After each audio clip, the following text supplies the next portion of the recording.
Hey everyone, welcome back to my channel. This is going to be a little bit of a departure from my typical tour videos. In this video, I'm going to show you how I added front USB 2 ports to my R1200R from 2015, and it should also be valid for the R1250R. So if you're interested in this, stick around and I'll walk you through the process. It's simple and cheap. So here's a brief overview of the parts you're going to need for this one beer project. It's a very simple one, and the parts are under $30. The first part is a Yipin Hexa DC-DC converter, which will convert your battery's 12-volt power to 5-volt USB. Now take a look at the female USB connectors. They each have mounting holes, which is very useful when mounting it where I'm going to show you where to mount it. The next key component is BMW's 3-pin repair plug. This will allow you to connect the front two USB ports to BMW's CAN bus system via the extra navigation connector available at the front of your bike.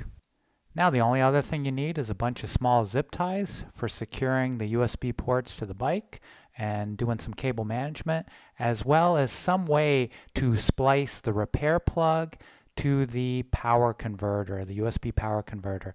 Now, I soldered my wires, but you don't need to do that. You can also use heat shrink crimp connectors. All right, just quick documentation of how I'm adding two USB ports to my R1200R 2015 model. I've got the BMW repair plug. Here's the part number. And that is this yellow piece right here.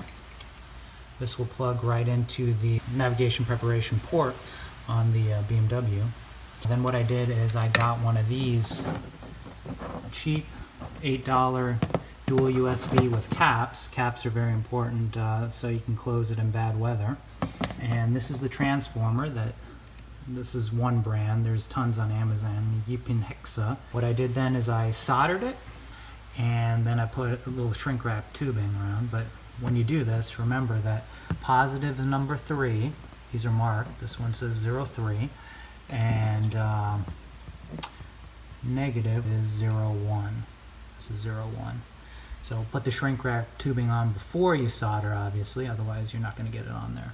And then the middle one, I'm just going to cut the middle one off. And you don't need an expensive soldering iron like this. You can just but I use it for electronics and things like that. So yeah, that's how I have it set up. Now I'm going to put it on the bike and see how it works. Tuck it all in. So the next step is to actually hook it up and test it out. Make sure your solder connections are good. This is the navigation plug wire right here, and I found mine was tucked into the scoop here and had some electrical tape. Looks like it's kind of broken on some ends, so I might have to secure that a little bit. Maybe the previous owner was a little bit too hasty. But anyways, plug it in. Here it is plugged in. Just kind of have a little testing rig here, and I'm actually recording with the phone right now that I've plugged in, and it seems to be charging. So yep, it works.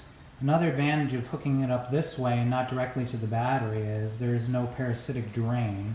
That is, when the bike is off, the CAN bus completely cuts the power to whatever device is hooked up to this port, and it should not drain, so you can leave it connected all the time. And then I'm going to go ahead and do my wiring runs and see how it works. Okay, I'm back now after the installation, but this is the way it looks once I have it wired up. I mean, it looks factory. You can't even see them here, but we've got two USB ports, one here and one here.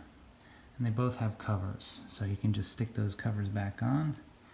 And it doesn't interfere with any of the cabling, any of this cabling here. A nice detail is that the black box underneath the instruments has on each side a small round hole which you can use to secure your USB connectors with a zip tie. Super easy.